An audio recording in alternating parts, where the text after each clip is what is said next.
Kalau saya cukup kenal Mas Prabowo gitu ya. Oh, saya kenal dia lah. Sangat disayangkan karena saya tidak melihat Prabowo itu terlalu serakah itu ya.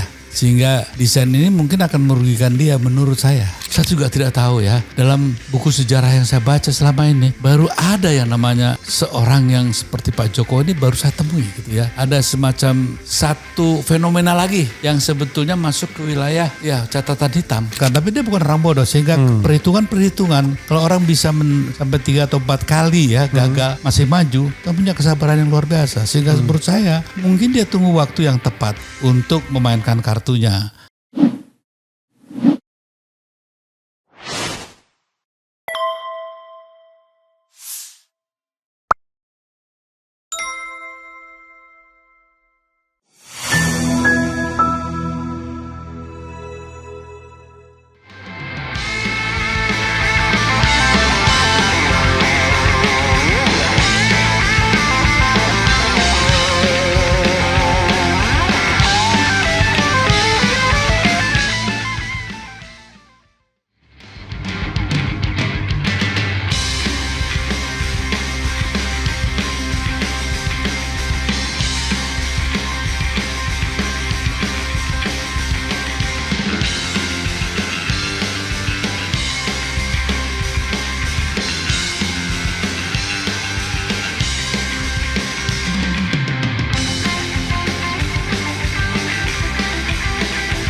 Assalamualaikum warahmatullahi wabarakatuh. Sobat RH sekalian, jumpa lagi kita di channel yang keren ini. Keren. Ya, sobat RH sekalian, saya mendapatkan tamu istimewa. Sudah lama sekali saya ingin mengundang beliau. Sibuk, nggak mau datang ke sini, tapi berapa hari yang lalu ketemu langsung dan akhirnya alhamdulillah mau. Dan the one and the only Eros Djarot. Assalamualaikum Mas. Waalaikumsalam. Luar biasa ya. Sobat Eros sekalian, saya bingung mengatakan menyapa beliau ini. Kenapa? Beliau ini dulu terkenal sebagai penata musik yang saya tahu ketika saya masih muda. Ya. Penata musik. Wah, pokoknya lawannya Eros Djarot, MB Senur gitu nggak salah ya. MB penata musik juga kan? Idris Sardi gitu-gitu. Dan kayaknya pernah dapat citra, saya nggak tahu persisnya. Ya, saya dapat tiga citra sebagai penata musik ya. Tapi yang spektakuler begitu menyutradarai film, entah film pertama atau film keberapa, Cut Nyak-Dien. Ya. Langsung menang macam-macam. Salah satunya adalah sutradara terbaik, film terbaik. Ya. Nah, itu FFV tahun berapa? FFV tahun berapa? Ya. FFV tahun berapa? 80-an lah pokoknya. Yang jelas saya masih SMA dan saya masih di Palembang. Cut Nyak-Dien. Lalu tiba-tiba menjadi wartawan. Tidak jadi wartawan biasa, langsung jadi pemret atau pemret waktu itu. Pemret. Tabloid Detik, ya kan? Sebenarnya tabloidnya tuh main-main aja awalnya. Karena yang direkrut tuh mahasiswa UGM semua, saya tahu itu. Karena aktivis. Karena itu teman saya semua itu. Mulai dari Sula, mulai dari Torik, kemudian siapa lagi? Si Najib, ya kan? Yeah. Sukses berat, sukses besar. Tapi kemudian di bredel karena Orde Baru ya, membutuhkan siup. Terakhir tiba-tiba menjadi politisi. Salah satu yang spektakuler adalah menantang Mbak Mega pemilihan. Nanti bagaimana klarifikasinya, dan kemudian mendirikan PNBK, Partai Nasionalis Bung Kumis. Partai Nasionalis Benteng Kemerdekaan. Dan ikut pemilu, unfortunately belum berhasil masuk, dan setelah itu kapok sepertinya. Dan kita akan tanya beliau ini sekarang di mana ya. Tapi sebelumnya saya ingin memutar lagu beliau. Jadi, dan soal lagu mungkin yang paling spektakuler tentu Badai Pasti Berlalu ya. Berlian Hutauruk yang nyanyi. Berlian yang Hutauruk. Tidak pernah berlalu. Yang tidak pernah berlalu ya. Badai Pasti Berlalu. anjing menggonggong. Kapilah. Oke, kita dengarkan lagu beliau yang judulnya Indonesiaku.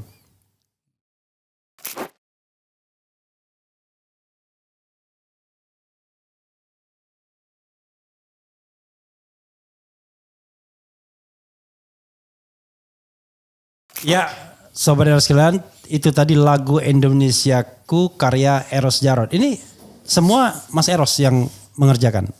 Mulai dari ide, syair, musik. Iya. Oke. Oke loh. Karena no wonder gitu ya, no surprise karena beliau ini memang punya talenta di situ.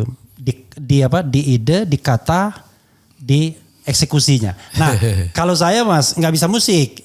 Gak penting. Nah, tapi saya punya. Maksudnya gak bisa main instrumen. Ya, gitu kan. gak bisa instrumen. Tapi saya punya ide dan punya syair. Yeah. Nah, salah satu lagu saya udah ciptakan 19 lagu. 21 bahkan sama orang dalam waktu 10 bulan. Kira-kira mulai Desember 2021 sampai September 2022. Wah itu lagi marah-marahnya. Ya, lagi marah-marahnya. Lagunya PCR, Politik, Cinta dan Religi. Nah, salah satu yang sudah dibuat musiknya judulnya Pemimpin Adil. Ini ide yang pertama, idenya tanggal 1 Desember 2021. Mengenang pemimpin kita. Ini pemimpin adil atau pemimpin zalim? Nah, konklusinya gimana? Konklusinya nanti setelah ini. Tapi Mas Eros dengarkan dulu. Oke. Tapi ini belum ada gambarnya. Yang ada gambarnya di Senayan sih sebenarnya. Tapi yang nggak ada gambarnya aja Mas ya. Ya oke. Oke, nih saya dengarkan Mas. Judulnya Pemimpin Adil.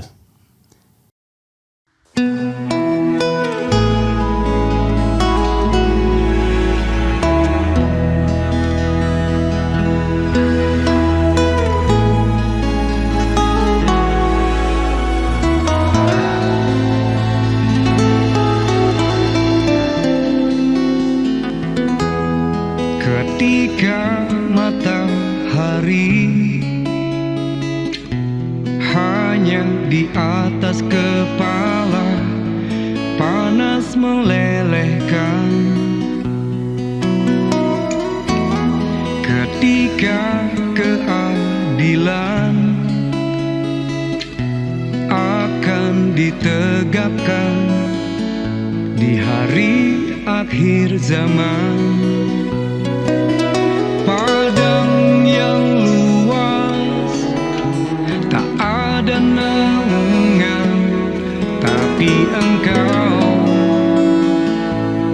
pemimpin adil.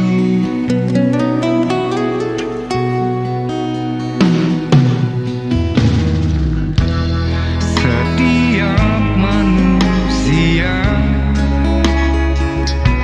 adalah khalifah di muka bumi ini.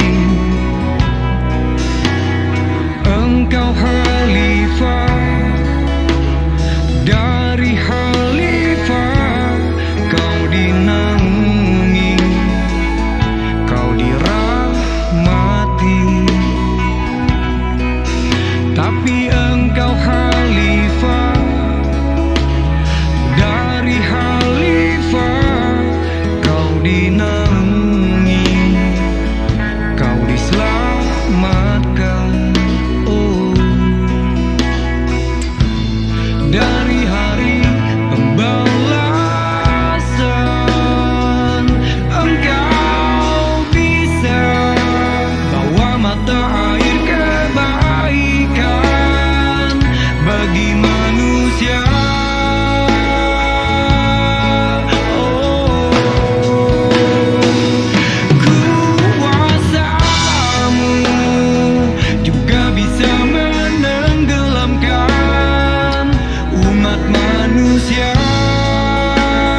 Tapi engkau khalifah, dari khalifah kau dinaungi, kau diselamatkan.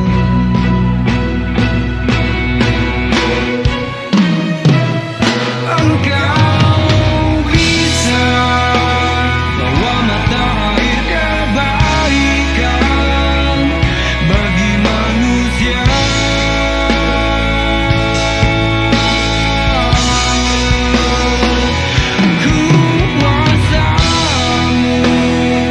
juga bisa menenggelamkan umat manusia.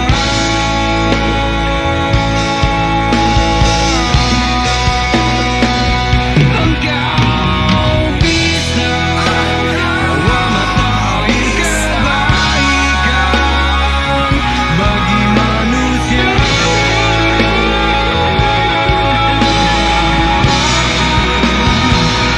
Kuasamu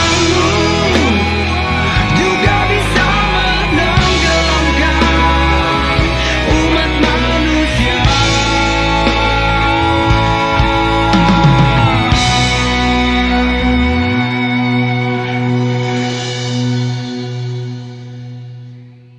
Tapi engkau khalifah, dari khalifah kau dinaungi, kau diselamatkan.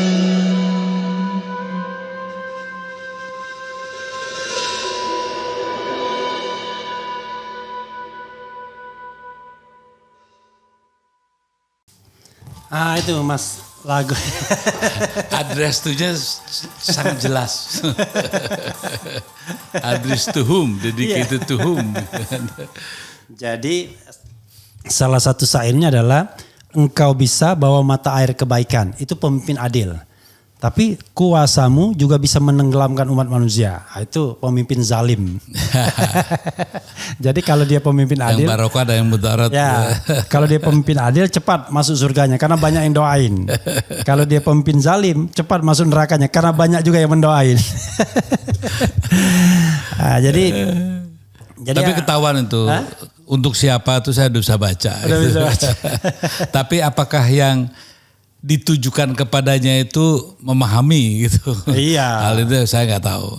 Jadi itu memang terilhami dari pemimpin kita ini. Jadi pas malam-malam itu sambil merenung ini zalim apa orangnya. Jadi makanya muncul itu kan. Karena kalau ceritanya di Padang Mahsyar itu kan ada 7 golongan yang akan dinaungi di Padang Mahsyar ketika tidak ada lagi yang namanya naungan. Nah salah satunya adalah imamun adil, pemimpin adil. Yeah. Nah inilah makanya saya bikin ini. Jadi saya bilang sama yang pengamen itu, pokoknya awalnya deru angin apa-apa ya seperti di Padang Mahsyar gitu-gitu kan. Dia begitu dia nyari lagunya dia pakai gitar aja. Dia lihat istrinya lagi nyuci. Dari situlah dia ada ide. Itu kalau itu enggak Mas, enggak masih agak ini yang agak vulgar ada juga. Ya misalnya nggak usah jangan terlalu vulgar. Itu bagus begitu lah. Karena yang gini kan lagu ini berlaku ya. Tahun ini, tahun depan, 10 tahun lagi, 100 tahun lagi kan sama nilainya. Sama. Ya. Jadi tidak kalau yang vulgar itu biasanya lebih terlalu direct. Ya. Ada misalnya konstitusi atur 2 kali masa jabatan pemimpin negeri tak boleh diperpanjang lagi, cukup sudah 2 kali. Itu karena ada 3 kali. Iya. Atau gini, Arjuna lesat panah tak ada yang selamat, jabatan amanah tapi surga bagi penikmat. Jangan gitu ya. Ada satu di YouTube ya. Ya. Bagaimana kan paus ya. Nggak mau bergerak, diusir pakai apapun gitu ya. Tapi begitu disetelkan lagu karya para ini ya. Beethoven gitu-gitu. Dan semuanya gitu yang klasik itu. Ya. Dia mau mengikuti. Oke. Itu. Artinya kekuatan musik itu Luar hewan biasa. saja bisa menangkap. Oke. Ya. Diharapkan Anda kan mengharapkan manusia ya. Dan saya kira Mas Eros dia tidak akan hilang membicarakan musik ya. Kalaupun dia tidak membicarakan hari ini itu temporary aja. Nah kan akan balik lagi karena bahasanya lebih universal. Karena gini. Kadang-kadang orang tuh merendahkan musik. Coba deh ya. Hidup tanpa musik itu gimana coba? Bisa terbayang nggak ya? Kering semuanya. Sudah diomongin Rhoma Irama kan, hidup tanpa musik apa gitu. Kering. Oke Mas, kita Yuk, akan mulai dari politik dulu ya. Silahkan. Dari hal yang kering kita. Pokoknya apa yang Anda tanyakan saya jawab semua saya. Mas Eros, saya mau bicara mengenai, pasti Mas Eros orang yang sangat concern pada perkembangan politik yang mutakhir. Terutama kecenderungan politik yang makin tidak beretika. Nah, ambil contoh adalah Pilkada DKI. Ada gejala semua kekuatan politik mau disatukan yang namanya Kim Plus. Kim Plus itu Koalisi Indonesia Maju Plus. Kita tahu Kim itu isinya sudah Gerindra, Golkar, PAN, Demokrat. Itu partai yang parliamentary threshold. Minta ditambah lagi 3 partai pendukung perubahan. Yaitu PKB, PKS, dan Nasdem. Kalau itu terjadi, maka tidak akan ada calon lebih dari 1. Karena PDIP dengan 15 kursinya plus P3 plus Perindo dengan masing-masing 1 kursi, itu baru 17, tidak cukup 22. Apa komentar Mas Eros Jarot? Karena itulah yang sedang diupayakan oleh paling tidak melalui pernyataan Dasko, pernyataan elit-elit dari Kim. Silakan. Ya, kalau saya lihat ya, kalau saya cukup kenal Mas Prabowo gitu ya. Prabowo saya kenal dia lah. Sangat disayangkan karena saya tidak melihat Prabowo itu terlalu serakah seperti itu ya. Sehingga desain ini mungkin akan merugikan dia menurut saya. Ya. Karena kan di awal dia masuk pemerintahan digelarkanlah karpet yang busuk gitu ya. Sehingga waktu masuk istana juga akan tersandung-sandung karpet yang busuk ini gitu kan. Sayang. Sebetulnya akan lebih bagus dia tidak terlalu berkonsentrasi ya untuk hanya DKI. Karena menjadi concern yang lebih penting kan bukan DKI ya. Tapi apakah dia nanti menginjakan kakinya di kota yang baru itu, ibu kota yang baru dengan segala kesiapan dan tidak kesiapannya. Gitu kan. Ini yang lebih penting karena menurut saya jangan lagi ditambah hal-hal yang sebenarnya tidak terlalu menguntungkan dia menurut saya ya. Kalau umpamanya nanti terjadi hanya lawan kotakan, ini kalau nggak ada lawan kotak atau dia ciptakan lagi boneka, belum tentu gaya juga seperti di Solo kan. Ya tapi nggak bisa lagi calon independen. Iya, enggak. Udah tutup. Kan yang ada di pikirannya kan seperti itu ya. Tapi karena semuanya tertutup jadi tinggal lawan kotak. Akan sangat buruk ya buat karpet yang digelar untuk mengantar dia ke istana. Nah, ini pertanyaan, apakah nanti Mas Bowo ini mau meneruskan ya, hal-hal yang sudah dikritisi banyak pihak ya. Tentang apa yang sudah dilakukan Pak Jokowi, tentunya yang baik-baik haruslah, enggak masalah ya. Tapi memang catatan-catatan merah itu yang di 2 tahun terakhir ini ya, bahkan yang paling nyata itu di 6 bulan terakhir ini sangat-sangat luar biasa. Sehingga kalau itu tidak menjadi catatan khusus oleh Mas Prabowo ya atau Presiden akan datang, ini tidak menguntungkan. Jadi selamanya dia dalam satu perahu yang selalu oleng nantinya. Buat saya itu tidak menguntungkan. Sehingga apa yang sebetulnya diinginkan berprestasi tidak akan. Contohnya. Jadi kalau umpamanya dia memiliki AN contohnya. Itu persoalan dia nggak gampang. Dia harus waktunya pasti tersita 1 ya. Bagaimana sinkronisasi aja dulu deh. Ya toh. Bagaimana perpindahan ini dan pola komunikasinya gimana antar departemen yang baru di sana gitu ya. Dan juga adaptasi kultural ya, lingkungan dan seterusnya itu masih jadi masalah besar. Sehingga untuk berprestasi dia sempit ruangnya ya. hanya ngurusin masalah perpindahan ini ya, dan juga sinkronisasi dan adaptasi dan seterusnya, adjustment dan seterusnya. Sehingga nanti orang bilang, wah beda ya, kok nggak berprestasi apa-apa nih. Jadi siapa yang dapat nilai yang terbaik, ya kan? Oke, tapi ada dua hal Mas. Kan tadi kan opini Mas Eros ya kan? Ya. Bukan opini. Itu harapan Mas Eros. Mudah-mudahan Prabowo nggak begitu kan begitu. Lalu IKN. Pertanyaan saya adalah, kalau yang tidak opini gimana? Apakah Prabowo akan meniru dalam kasus DKI cara Jokowi atau mengikuti Jokowi? Dan kemudian yang kedua Ya, soal IKN. kalau saya sebagai kawan dia ya saya bilang, terus loh Mas Bowo, atau sama dia, ya gitu. Udah pilihlah terserah. Ini kapal yang membuat kamu nanti oleng selama 5 tahun. Ya. Ini kapal yang bisa kamu kendalikan. Tinggal pilih kan. Kalau dia membawa oleng ya udahlah ikuti aja apa yang diminta Jokowi sekarang. Karena dia seyogianya tidak terlibat dalam pertanggungjawaban Jokowi sebagai presiden. Ya. Dia hanya bertanggung jawab pada departemen yang dia pimpin aja cukup. Ya kan. Tapi kalau dia melibatkan diri untuk menjadi apa ya, the late hero gitu. Yeah.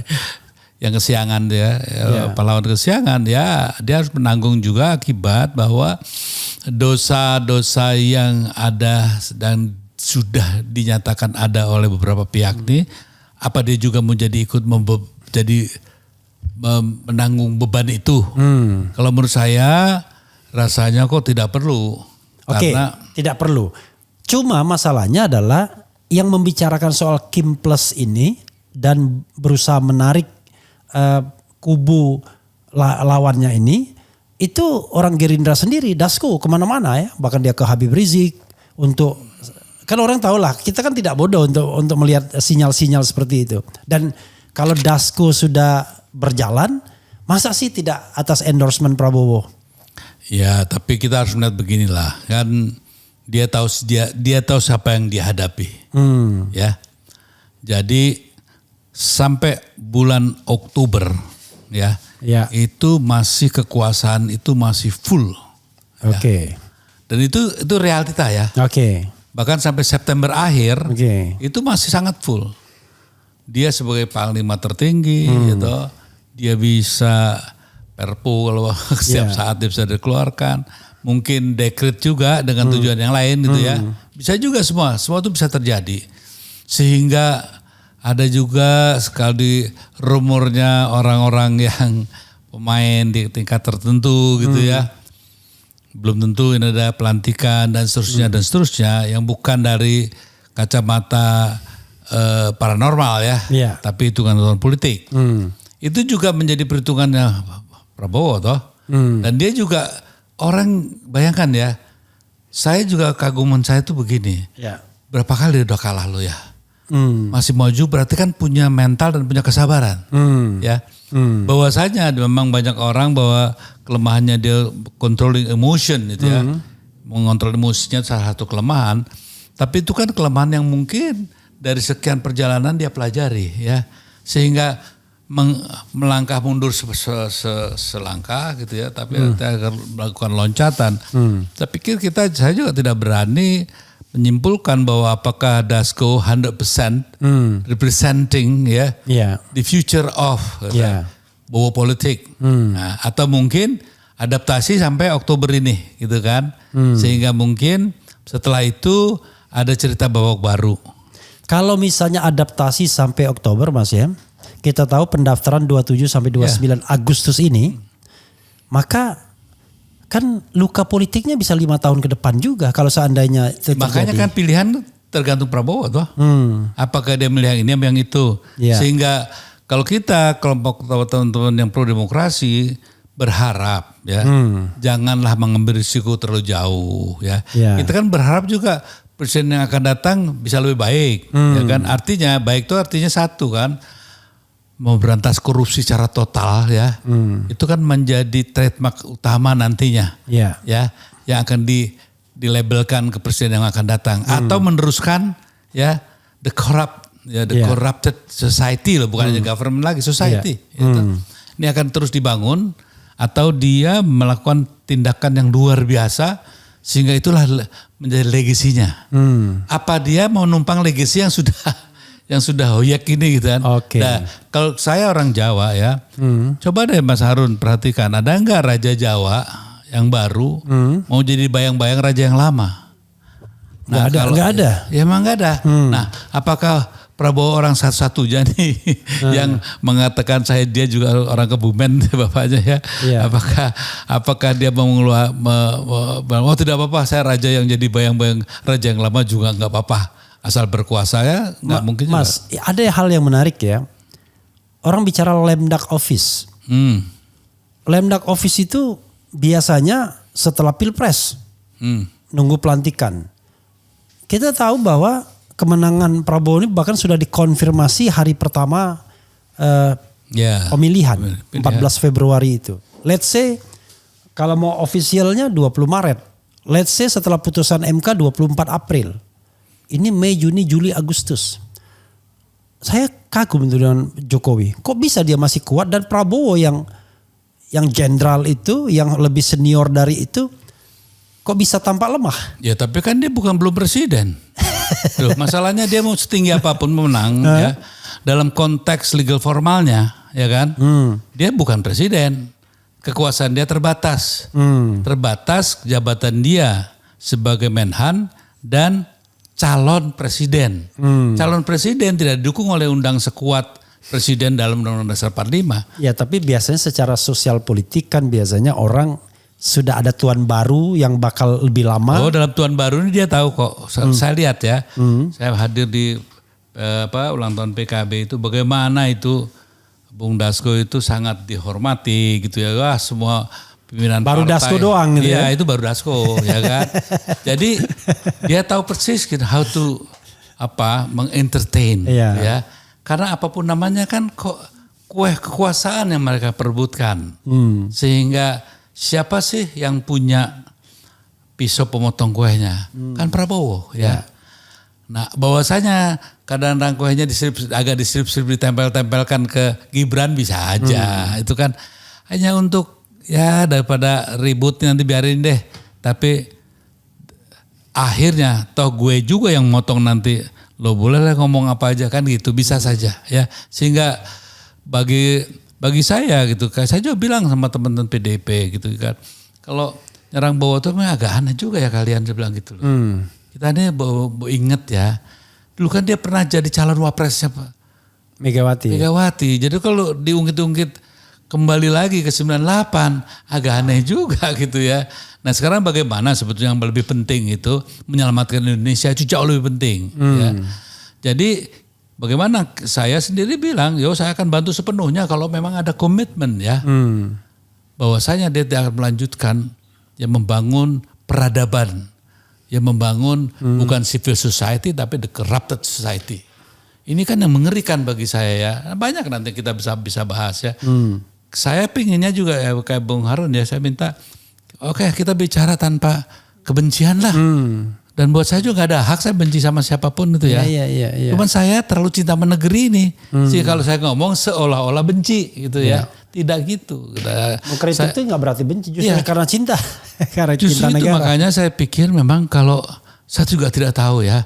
Dalam buku sejarah yang saya baca selama ini, baru ada yang namanya seorang yang seperti Pak Jokowi ini baru saya temui gitu ya. Jadi ada semacam satu fenomena lagi gitu ya, yang sebetulnya masuk ke wilayah ya catatan hitam. Yang kalau catatan putih, andaikan begini ya, andaikan Pak Jokowi itu punya kesabaran aja ya. Udahlah, udah nggak usah ngajuin anaknya, apanya semua. Sudahlah, dia pasti dicatat pakai tinta emas yang paling tebal dan tak terhapuskan. Tapi justru sekarang ini saya sanksi ya dimasukkan ke dalam yang namanya tinta emas, memori sejarah ya. Itu lebih banyak emasnya atau lebih banyak tinta merahnya. Jadi kalau Kaisar Romawi itu kan ada prototipenya ya, ada Agustus atau Kaisar Nero. Iya, Kaisar Nero.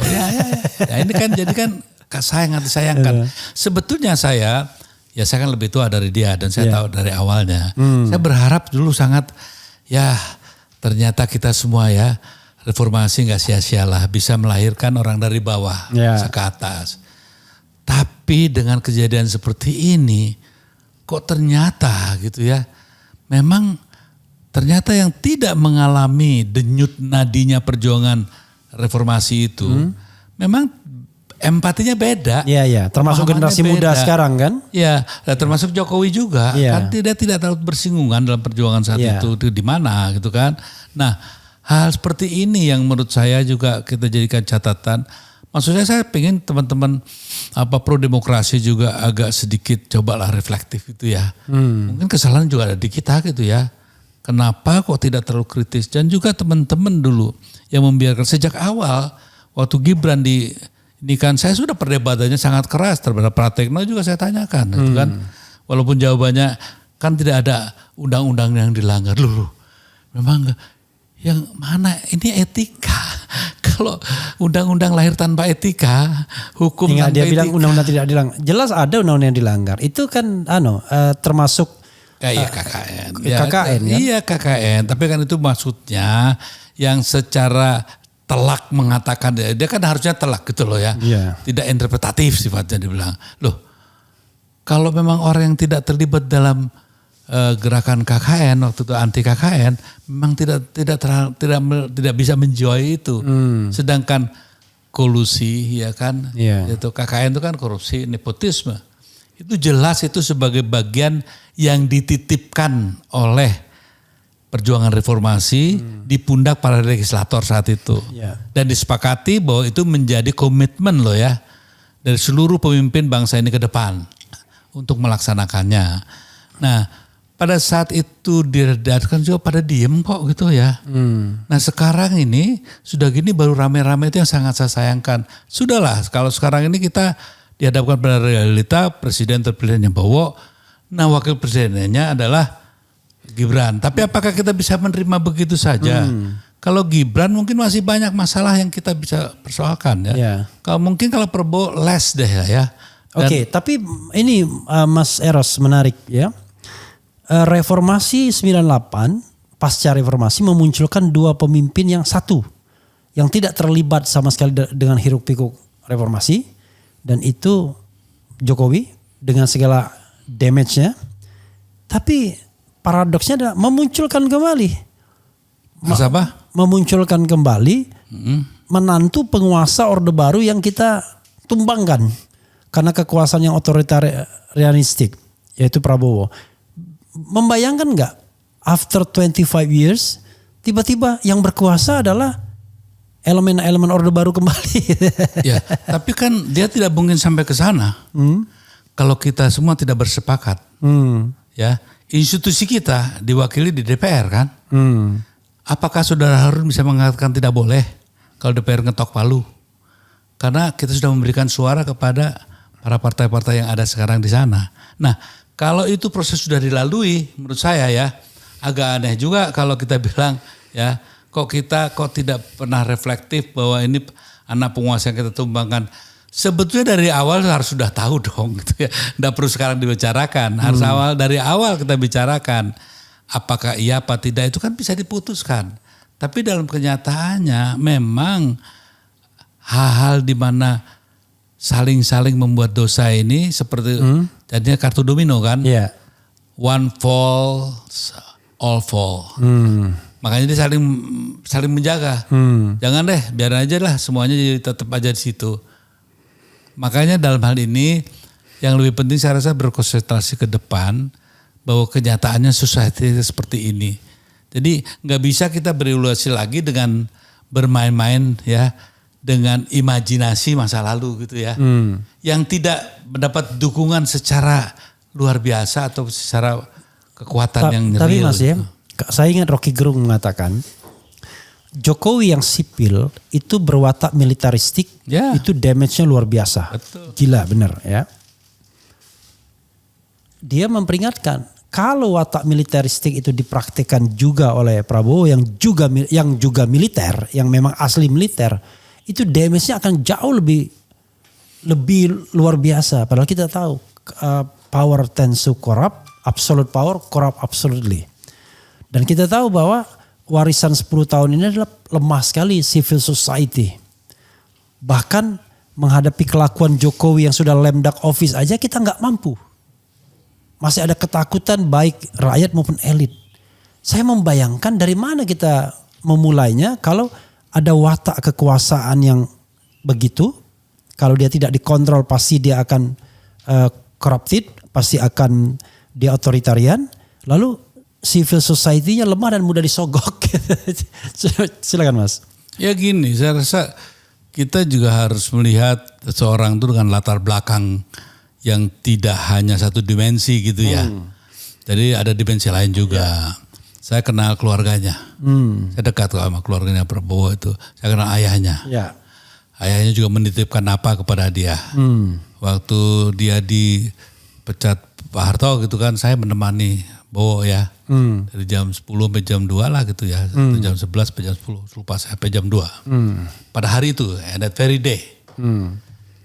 Dia masih ingat betul kok apa-apa yang harus dia lakukan. Gitu kan. Jadi memang bahwasanya kita tidak boleh 100% ya, menganalisa itu, bahwa analisa itu akan berjalan seperti apa yang kita analisa gitu kan.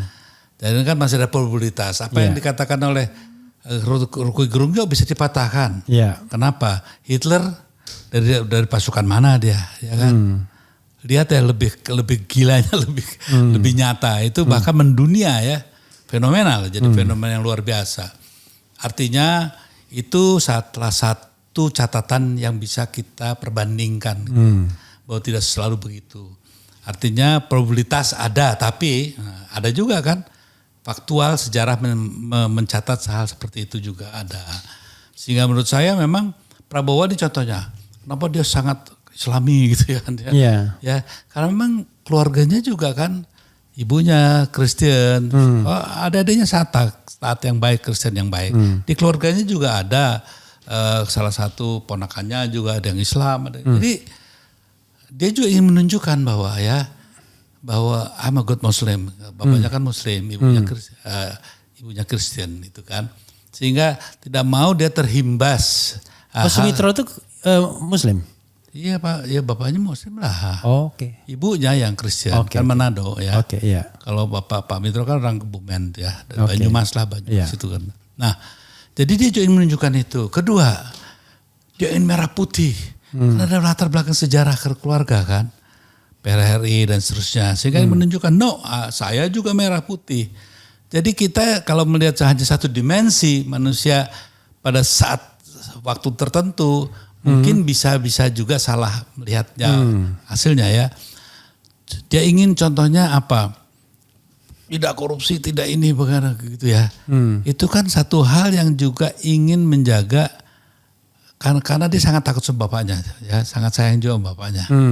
Sehingga ingin menunjukkan bahwa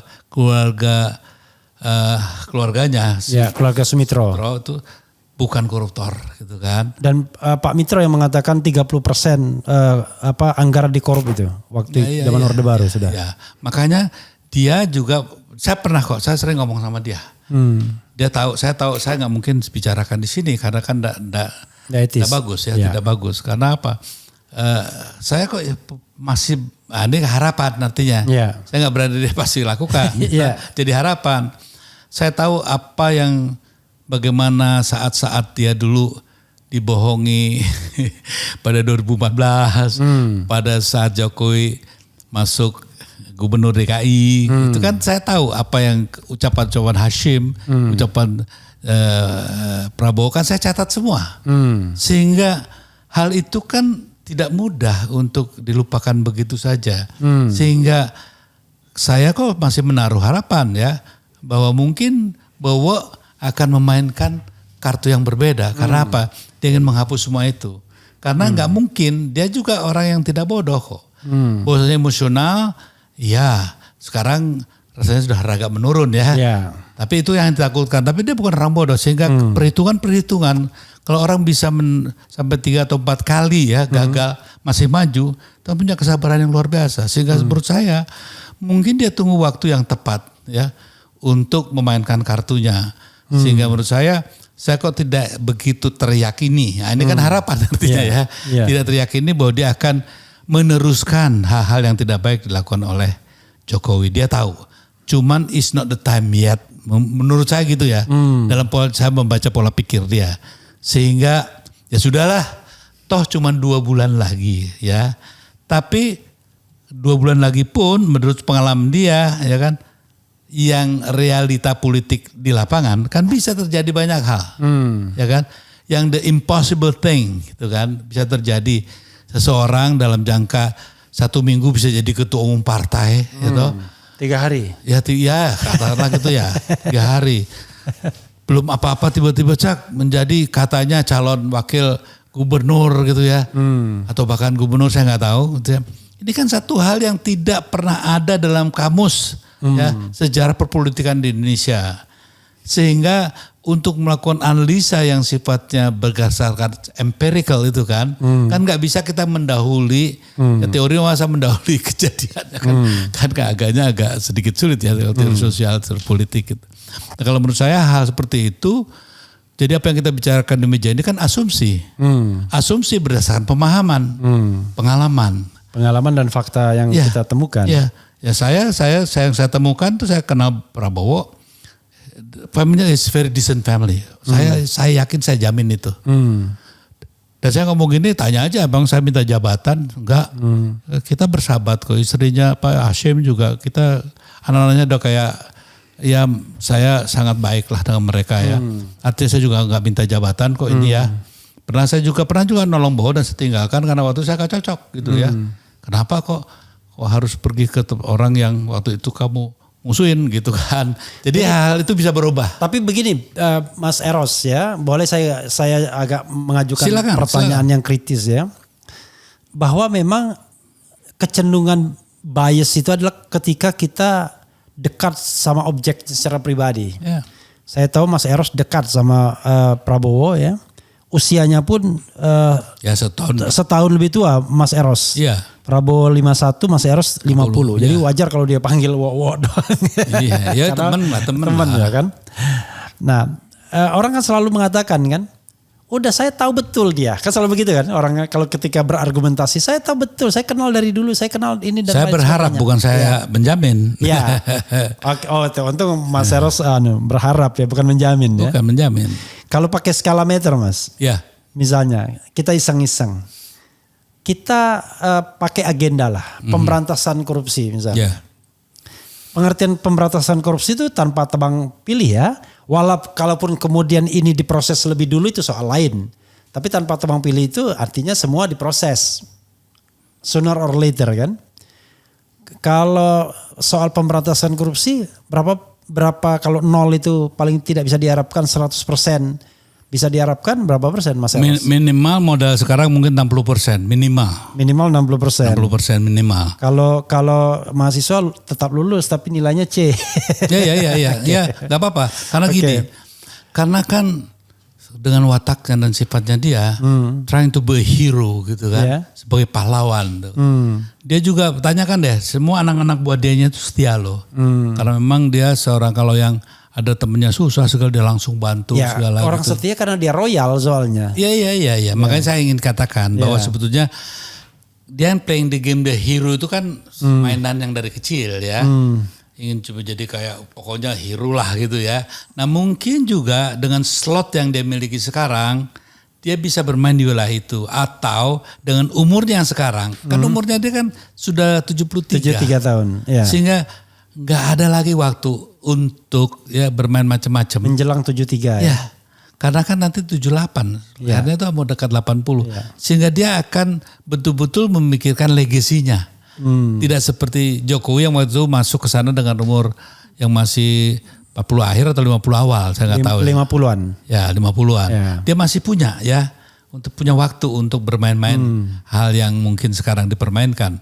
Tapi kalau Bowo saya rasa time constraint-nya ini ya membuat dia juga berpikir lebih jauh untuk masalah. Ini analisis atau harapan? Ya. Ini analisis atau harapan? Dari pembicaraan panjang saya gitu ya. Dia tuh kan saya tahu lah masa kita bangsa Indonesia begini, masa mereka yang orang-orang sebetulnya nggak layak itu enak aja semuanya ke mereka gitu loh ya. Artinya ya yang kayak mereka inilah gitu ya. Oke. Tanpa pendekatan rasialis ya. Iya. Nah, jadi menurut saya itu juga masih tidak mungkin lah terhapus dalam ininya ya. Karena begitu dalam gitu ya. Sehingga kadang-kadang kan kita terlalu memvonis orang gitu ya pada saat peristiwa tertentu saja gitu ya. Bahwasanya dia juga apapun namanya mantu mau diapain ya kan. Waktu dipecat juga Om Mitra juga gitu. Waktu telepon saya itu teman Cibowo tuh gitu. Kenapa Om lagi dipecat ya? Pecat siapa Om? Nanya lagi kamu ya besan saya gitu. Artinya dalam beberapa hal bahwasanya juga ketegangan mereka juga ada. Tapi saya juga kepada Titi kan saya dekat juga baik lah ya. Dan saya kok lihat ya kemungkinan gini loh Mas. Kita harus jujur lah ya. Andai kata waktu itu kita yang diberikan kekuasaan pada saat pasca reformasi menjalankannya dengan benar. Karena kita nggak perlu seperti sekarang. Maaf ya harus saya katakan ini. Ya mulai Habibinya ya. Dengan adanya segregasi agama ya kan, terus kemudian masuk Gus Dur dengan ya setiap Jumat memberi wejangan gitu kan, jadi arahan pada hari Jumatnya itu yang sangat terkenal dan juga kemudian buatlah musuh setiap hari Jumat. Jadi memang banyak hal. Kemudian Mbak Mega dengan hal-hal yang juga kita tahu ya banyak hal yang di zaman Mbak Mega juga perlu kita kritisi gitu. Saya ini pendiri PDIP dan pendamping dia dulu ya sampai dia pendiri PDIP yang 99. Iyalah, bahkan saya mulai PDI itu justru pendiri Litbangnya juga saya sangat aktif di Litbangnya gitu ya. Pada tahun 80 berapa 1 atau 2 tuh ya. Jadi maksud saya sudah lama mengenal ini ya. Sehingga kita harus secara kesatria juga ada kesalahan juga yang kita buat. Jangan kita merasa benar sendiri gitu ya. Ada kesalahan yang harus kita koreksi. Kemudian juga Mas Bambang Yudhoyono ya. Sudahlah. Banyak juga hal yang harus bisa kita kritisi. Sehingga kesalahan-kesalahan yang menumpuk. Andai kata waktu itu ya. Meninggalkan catatan-catatan perjalanan. Yang betul-betul memberi ruang di mana perjuangan reformasi itu menjadi nyata, ada dan terwujud, kan gak akan mungkin terjadi seperti ini. Jadi dalam konteks sekarang ini, mungkin yang terbaik kita cobalah masing-masing kita melihat ya, kemungkinan ke depan apa yang bisa kita lakukan. Kalau menyalahkan Jokowi itu menurut saya sih tukang beca aja udah tahu kok sekarang. Ya, jadi kalau kita sekarang masih mempersoalkan dia gitu ya, it's too late itu kenapa? Sudahlah ini orang mau sebentar mau ini gitu ya. Sementara satu kesadaran kita bagaimana teman-teman kita yang dijabat maaf ya ditawarin jabatan komisaris udah melenceng kok. Nggak usah gitu dijauhin tenaga ahli gitu ya. Apa staf sus. Waduh udah kayak gimana gitu ya. Dan saya lihat kok banyak juga para staf sus yang luar biasa itu luar biasa duitnya. Iya dong ya makanya jadi kita juga harus bisa mau tidak mau ya ke depan. Kita dulu ngeritik Orde Baru. Pertanyaan saya, apakah lebih baik dengan Orde Baru sekarang ini? Jujur ya. Jujur. Kan ditanyakan kepada saya kalau ruang kebebasannya masih ada kalau sekarang. Loh, sedikit. Kalau menurut saya ada hal-hal yang kalau kita bicarakan kan secara sepenuhnya kan susah ya kan. Nah, memang ada hal yang memang sangat harus jangan sampai amit-amit jabang bayi lah gitu ya. Kalau ekonomi ya lebih baik Orde Baru. Tapi kalau ruang kebebasan berbicara ya sekarang masih ada ruangnya. Kalau ngomong begini di Orde Baru udah ditangkap kita Mas. Ya kebebasan tanpa dasar juga akan bahaya. Nah di sana tuh dasarnya kuat kebebasannya nggak ada gitu kan. Jadi memang hal seperti ini kan tidak bisa kita secara hitam putih melihat ini semua ya. Bahwasanya diri kita juga banyak boroknya ya. Bahkan contohnya lah saya nggak bisa mengerti itu. Karena buah saya banyak lah yang jadi DPR, jadi pemimpin gitu. Saya tahu dulu kan naik bus gitu kan. Iya. Masa dalam jangka 10 tahun bisa begitu luar biasa. Satu ya kan? periode tiba-tiba menggunung. Ya, ada yang sekarang rumahnya di Menteng lah segala gitu ya dengan ini. Dari mana? Kalau tidak dagangan apa gitu kan. Nah contohnya sekarang bagaimana kita semua diam Bung. Kita sekarang ribut-ribut setelah ada kecelakaan. Lalu lintas yang tadinya ngebut-ngebut didiemin aja. Contohnya pembangkrutan negara. Ya, lewat yang namanya pemberian lisensi pertambangan. Ya. Yang melanggar jelas-jelas Undang-Undang Dasar 45 pasal 33 ayat 2 ayat 3. Kok kita semua diem? Gitu ya. Kenapa kok kita semua yes and amen aja gitu kan? Sebenarnya kalau dibilang diem semua juga tidak. Tetapi memang suara itu terlalu kecil. Terutama ketika misalnya undang-undang pertambangan. Justru pertanyaan saya sederhana kan. Kalau terlalu kecil itu karena yang namanya Refli Harun Erojar itu kecil. Yeah. Suaranya dalam konteks menyentuh negara. Yeah. Karena yang berwenang sudah ada kita kasih. Yeah. Yang salah kan kita yang ngasih. Yeah. Di DPR. DPR-nya semua diem kok gitu ya. Jadi kalau sekarang nih. Karena DPR-nya orientasinya ini semua. Oh iya makanya. Nah dengan begitu saja kenapa kita tidak melihat bahwasanya. Makanya saya lebih percaya orang mengatakan too expensive. Untuk memberikan seluruh kekuatan ataupun hak politik mengelola negeri ini kepada para politisi. Ya, tapi Mas ya, karena gini, saya percaya bahwa kepemimpinan itu kalau perbaikan ke depan tidak bisa ditentukan hanya satu orang saja. Ya, tapi kalau orang yang berkomitmen mungkin ada trigger mekanismenya kan. Kalau JKW nggak ada trigger, tidak sebagai trigger mekanisme dia. Tapi saya membayangkan ya, kalau sekarang orang udah biasa cari uang mudah dengan main politik, korup begitu. Kan mudah sekali lihatnya kan saat masuk gembel ketika di prosesor di politik tiba-tiba udah kaya raya kan begitu kan. Dan orang menikmati itu kan. Dan mereka adalah orang yang punya voice di masyarakat. Makanya tidak heran kan kalau approval rating Jokowi tinggi karena selalu dieho oleh orang-orang yang merasa puas di lingkaran kekuasaan kan baik di eksekutif, legislatif maupun yudikatif. Nah kan hal yang sama kan tidak akan mudah untuk berubah di zaman Prabowo. Setuju saya bahwasanya gini, Anda katakan memang tidak mungkin seseorang, tapi coba kita renungkan kembali how powerful ya Jokowi bagaimana kekuatan itu begitu diberikan secara luar biasa oleh Undang-Undang Dasar 45 kepada seorang presiden, ya toh, sehingga apapun namanya yang namanya presiden itu luar biasa. Jadi kalau presidennya saja memberikan contoh yang baik, saya nggak yakin menterinya berani. Karena sesederhana itu, apalagi paternalistik ini ya, di mana partner klien itu masih sangat kuat di kita gitu ya. Contohnya kalau misalnya saya di kantor saya nggak ada berani macam-macam itu, karena saya nggak pernah gitu. Ya, di keluarga saya nggak pernah begitu, karena saya tidak begitu. Sehingga kehilangan percontohan ini ya. Anda mengatakan jangan korupsi loh, tapi gimana? Waktu saya masuk ini ada mudah-mudahan Pak Menko kita yang lama. Menko mana? Yang waktu saya masuk di transformasi percepatan hukum, pertanyaan saya satu kok sama dia. Istana itu masalah atau solusi? Ya kalau solusi pasti punya beres. Tapi kalau masalahnya gak akan pernah beres itu loh. Jadi maksud saya kita harus lihat dulu lah permasalahannya secara benar dulu gitu ya. Sehingga kita bisa mengkritisi secara benar juga.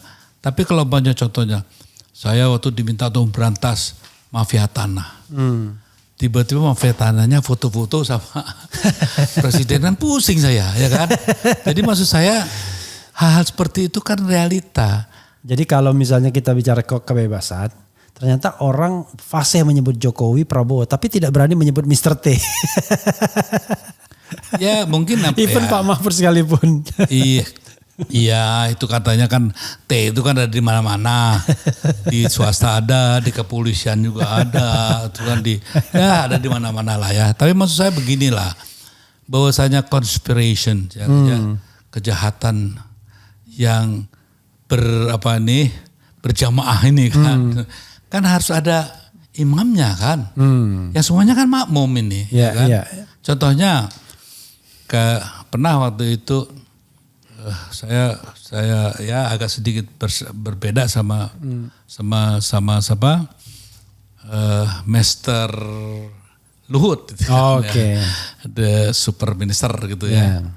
Lalu dia bilang, Mas Eros, do you really think apa-apa yang saya lakukan tidak saya report ke beliau? Really?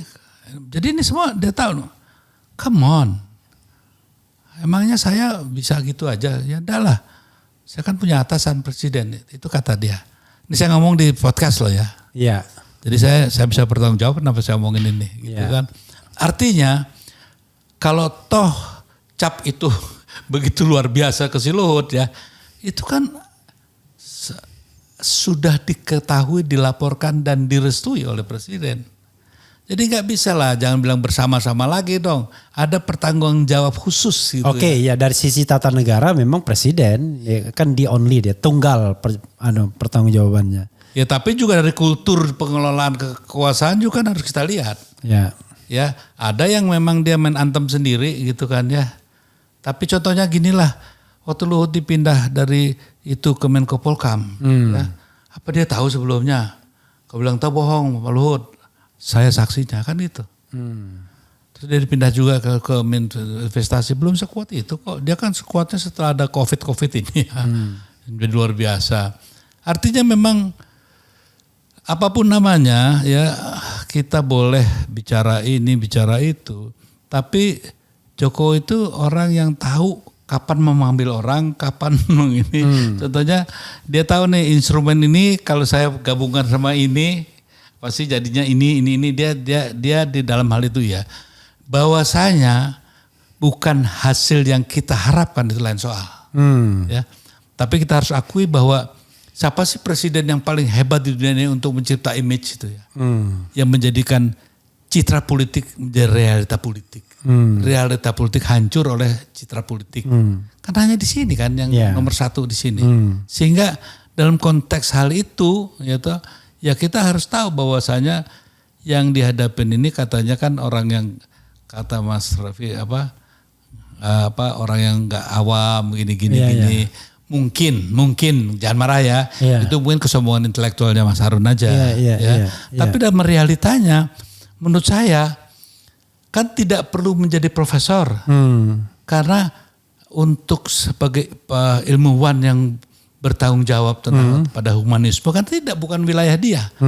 Yang penting gimana caranya nekuk, gimana caranya menjatuhkan, jegal apa segala. Itu yang diperdalam. Justru terbalik. Gara-gara dia tidak sekolah, makanya dia tidak ragu-ragu melakukan apapun. Bisa saja. Beda sama SBY misalnya. SBY coba bayangkan, jenderal penuh, ya kan? Waktu setelah itu jadi jenderal kan. Kemudian badan besar, ya kan? Pesona hebat itu. Tapi justru ruang demokrasi lebih lebar dibandingkan, karena dia selalu punya ingin menjaga image-nya sebagai seorang intelektual, sebagai orang yang berpendidikan, bukan orang yang main kayu dan lain sebagainya. Itu kan yang mau dicitrakan. Makanya doktornya itu nggak dia pernah hilangkan. Jenderalnya dia hilangkan dalam setiap surat, tapi doktornya nggak dihilangkan. Ya tapi kan kita lihat juga ya, saya kebetulan sebelum dia jadi presiden ini kan saya bicara di podcast ya kan, saya bisa bertanggungjawabkan. Kalau ketemu saya itu minta doa ya begitulah gitu ya. Pokoknya saya berharap tuh nanti Indonesia gimana. Kita lihat kenyataannya toh. Ya KKN-nya juga ada kan, ya kan, nepotismenya juga cukup mendasar. Film saya di Bredel yang katanya Jarod menyebarkan komunisme, yang film Lastri, dia diam aja kok. Di era Jokowi dia sebagai presiden loh ya. Tahun berapa itu? Ya sampai lupa lagi saya tahun berapa tuh ya. Pokoknya itu maksudnya SBY atau Jokowi? SBY lah. SBY, oke. Kan dibilang katanya loh, saya report ke dia juga kok, diem aja kok. Jadi sebelum apa-apa baru 8% saya syuting diberhentikan. oleh tentara dan polisi. Saya lapor ke dia aja, diam aja. Judicial lain diam aja kok. Jadi sudahlah gitu. Don't play the game of hero orang yang paham demokrasi dan seterusnya. Come on. Gitu. Kita semua ada dosanya nih. Dosa kamu ini jadi seperti ini gitu. Enggak, maksud saya relatively sesungguhnya. Jadi gini kalau relatively sih oke lah. Maksudnya gini, kalau dengan infrastruktur SBY, Prabowo dan Jokowi, kan harusnya kan yang lebih otoritarianistik itu wataknya Prabowo. Kalau kita bicara infrastruktur politiknya. Kedua SBY, ketiga baru Jokowi. Tapi yang terjadi kan tidak. 10 tahun SBY sama 10 tahun Jokowi dalam hal kebebasan. SBY lebih baik kan ada datanya Freedom House misalnya kan. Kalau di Jokowi kan sudah partly free dan lain sebagainya. Nah maksud saya kalau omongan Rocky itu terjadi. Kalau seorang militer menggunakan watak militeristiknya damage-nya juga akan lebih gede gitu. Nah saya khawatir aja. Ya memang itu kalau untuk jadi orang yang sudah gila atas dirinya ya, menjadi seorang diktator militer gitu ya mengerikan ya. Tapi contohnya gini kan kita juga digoda nih ya kan. Cina yang jelas-jelas pahamnya itu ideologinya ya. Ideologi resmi negaranya kan masih komunisme. Ya. Tapi they become the winner dalam peradaban masa kini. Di perekonomian lagi gila kan. Lihat kehancuran Amerika sudah hampir sedikit nyata. Ya di jalan-jalan Hollywood saya terakhir ke sana juga, aduh banyak gembel. Nah, jadi hal ini juga sebagai catatan ya bahwa demokrasi yang seperti apa sih? Aneh bicara soal ini contohnya nih, udahlah kita bicara tinggalkan dulu sementara saya lonjak ke luar ya. Iya. Begini ke depan. Di Indonesia tuh kalau di Hindu tuh ada kasta ya di Bali ini ada Brahmana, Satria, Waisya. Sudra. Di Indonesia nanti hanya 2 kasta, ya, hanya kasta Waisya dan Sudra. Yang di Waisya ini itu udah merangkul semuanya, karena para pedagang inilah yang running the country, ya. Jadi para pedagang inilah yang sebenarnya sudah mengkooptasi lembaga Brahmana dan lembaga Ksatria. Ini kenyataan yang ada hari ini, di mana para Ksatria tunggu kepada para cukong gitu kan, dan juga para Brahmana juga gitu kan, tunggu juga para cukong. Sekarang tinggal Waisya dan nih, dan yang mengerikan nanti adanya gap yang membesar ya. Anak-anak orang kaya dengan kekuatan ekonomi dia bisa dapat informasi begitu cepat, penggunaan teknologi baru ya yang begitu luar biasa, sehingga nanti orang-orang yang di kampung ini akan terus lebih tambah membesar lagi dan dalam keadaan apa? Ya kaum Sudra ini gitu ya. Sehingga nanti ada pertentangan kelasnya itu akan nyata di satu hari nanti ya. Sehingga paham komunisme mungkin akan tumbuh lagi karena kan subur untuk paham komunisme berkembang karena ada pertentangan kelas yang begitu mendasar. Nah kalau kita negara Pancasila harusnya kan punya antisipasi ini. Contohnya maaf ya, saya tidak ada sentimen sama para cukong, silahkan aja ya. Tapi kan saya kebetulan waktu itu semacam apalah bayangan ya, debt collector negara. Saya tahu kok, saya pernah sama Antoni Salim, sama Osman dan Namon, sama Peter Gonta, Peter Sondak, semua itu semuanya ya. Peter Gonta, Peter Sondak gitu ya. Dan Arifin Pandigoro segala semua waktu itu saya juga yang ini kan. Jadi saya tahu dulu siapa di BLBI saat itu ya, yang betul serius, gitu kan. Nah sekarang lihat dalam jangka hanya berapa tahun, 20 tahun, they are back ya. And running the country. Kan ini kan satu hal yang kenapa mereka bisa begitu? Kan gak bisa bilang bahwa mereka curang, mereka loh. Karena kita bodoh, karena kita lemah, karena kita sok kuasa tapi gak menguasai apa-apa. Inilah kenyataannya, tidak ada konsep ya penyelenggaraan negara yang baik secara holistik gitu ya. Gak ada. Jadi semuanya trial and error juga enggak, sebuah improvisasi. Sehingga itu yang menurut saya sekarang kenapa kita nggak berani kaum intelektual ya mengatakan, dan budayawan juga dan juga para agamawan, yes, the defeat of the intellectuals ya, dan juga katakanlah para budayawan dan para agamawan. Nah, ini tuh yang begitu nyata. Kemenangannya para pedagang inilah. Nah, justru itu sekarang apa kita mau begini itu kan pertanyaannya.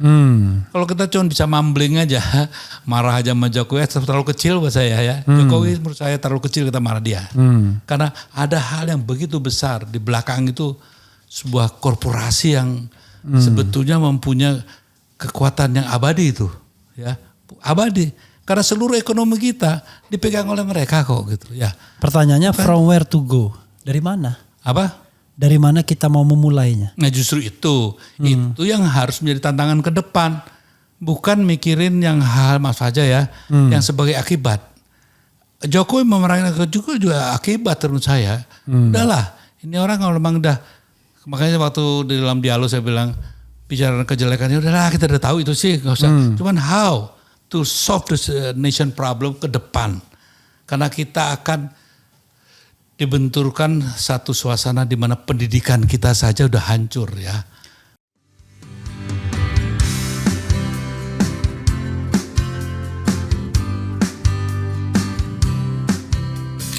Gak tahu nih sama para penjilat ini kan waktu di sana kan saya ditawarin begini begitu jabatan. Enggak itu bukan itu kan tujuan saya. Saya nggak mau jadi sekjen, nggak mau jadi itu bukan. Paling enggak ini harus ada satu peristiwa di mana ada pemilihan, di mana saya kalah, berarti kan bagus dong ya. Niat saya itu bagus. Wah, kemudian kok dimanipulasi demikian rupa. Saya masuk itu tahu nggak? Saya mau masuk kongres saja. Saya datang cuma nggak mau dikawal siapapun, saya cuma berenam aja dah. Itu ada di sebelah saya mungkin ada 50 apa sini 10-50 orang lagi di kuping saya tuh. Jadi ditutup gerbangnya gitu. Yang tidak dukung Mega harus mati gitu. Di kupang saya dia gitu. Saya bilang saya sedih aja kok kayak begini ya. Misalnya mulailah para penjilat itu ya. Yang ingin memang menyingkirkan saya.